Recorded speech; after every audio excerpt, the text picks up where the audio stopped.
7 November থেকে শুরু হওয়া সহিংসতায় মণিপুরে এই পর্যন্ত প্রাণ হারিয়েছেন 22 জন। মণিপুরের সিকিউরিটি অ্যাডভাইজার কুলদীপ সিং জানান, রাজ্যে শিগগিরই 90টি central armed police force CAPF থেকে 9000 কর্মী মোতায়েন করা হবে। ইম্ফলে সাংবাদিকদের সঙ্গে আলাপকালে কুলদীপ সিং বলেন, অতিরিক্ত এই বাহিনী মোতায়েনের ফলে মণিপুরে মোট CAPF কোম্পানির সংখ্যা হবে 288টি, যা প্রায় 28,800 জন সদস্যের সমান। সাম্প্রতিক সহিংসতার আগে রাজ্যে 198টি কোম্পানি মোতায়েন ছিল।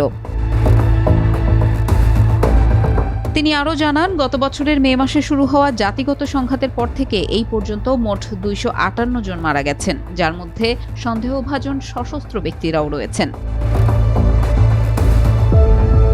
22 নভেম্বর একটি পর্যালোচনা বৈঠক হয় মণিপুরে। সেখানে সেনাবাহিনী, Assam rifles, Manipur police, BSF, ITBP এবং SSPর প্রতিনিধিরা উপস্থিত ছিলেন। কুলদীপ সিং বলেন, আমরা আগে 20টি কোম্পানির জন্য অনুরোধ করেছিলাম। বিদ্যমান 198টি কোম্পানির ওপর আরও 70টি কোম্পানি এখন অনুমোদিত হয়েছে। এর একটি উল্লেখযোগ্য অংশ ইতোমধ্যেই ইম্ফলে পৌঁছেছে।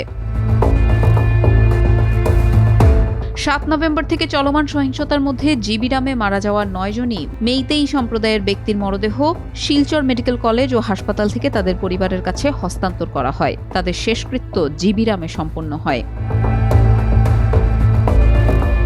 কুলদীপ সিং আরও বলেন, আমরা প্রতিটি জেলায় সমন্বয় সেল এবং যৌথ নিয়ন্ত্রণ কক্ষ স্থাপন করব।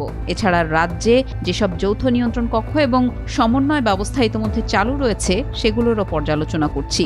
বাহিনী মোতায়েন, সমন্বয়, কাজের পদ্ধতি, সীমান্ত এলাকা নিরাপত্তা, জাতীয় সড়কের নিরাপত্তা এবং অন্যান্য গুরুত্বপূর্ণ স্থানের জন্য একাধিক SOP বা স্ট্যান্ডার্ড অপারেটিং প্রসিডিওর প্রস্তুত করা হয়েছে।